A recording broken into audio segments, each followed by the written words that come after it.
จากรถมาแต่เวียงพุ่นเด้อน้องลาสิมาขอ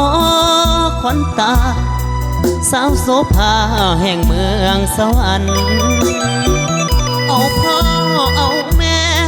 เอาเท่าแก่มาเป็นพยานแม่อยากได้ลูกไผ่สวรรค์คือสิดุคือสิมันหอบเงินค่าดอกสิมาขอสิมามันผ่านพระบาทโอนสันหัวใจอ้ายไว้วันทอดปากกระดิ่งกราบวิงวอนเจ้าถิ่นเจ้าทานหอดผาแขกเสโนสวรรค์หัวใจอ้ายเต้นอย่างแหงทอดคิวรถเมย์ยินเขาสาหึนสาวแม่ควันเยินน้องความเข้าพิธีงานแต่งอายไปหอดเฮือนใจสะเทือนอย่างแหงเมื่อเห็นแม่แก้มแดงน้องควันแพงความเข้าพาควันเจ็บใจอย่างแหงเมารถเมล์คืนบ้านกับนครเวียงจันทน์น้ำตาไหลใจสั่นอายลาไปเจอ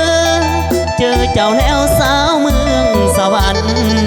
ต้มอายบ่าวเวียงจันทน์ต้มคักต้มแหนวต้มอายจนเปื่อย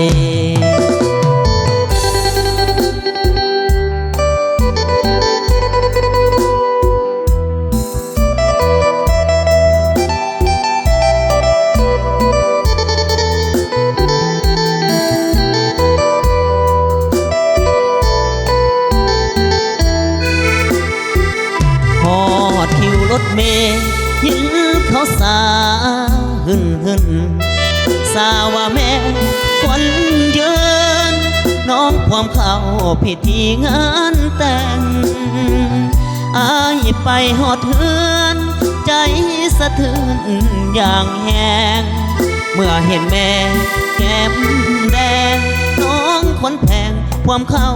พาควันเจ็บใจอย่างแหง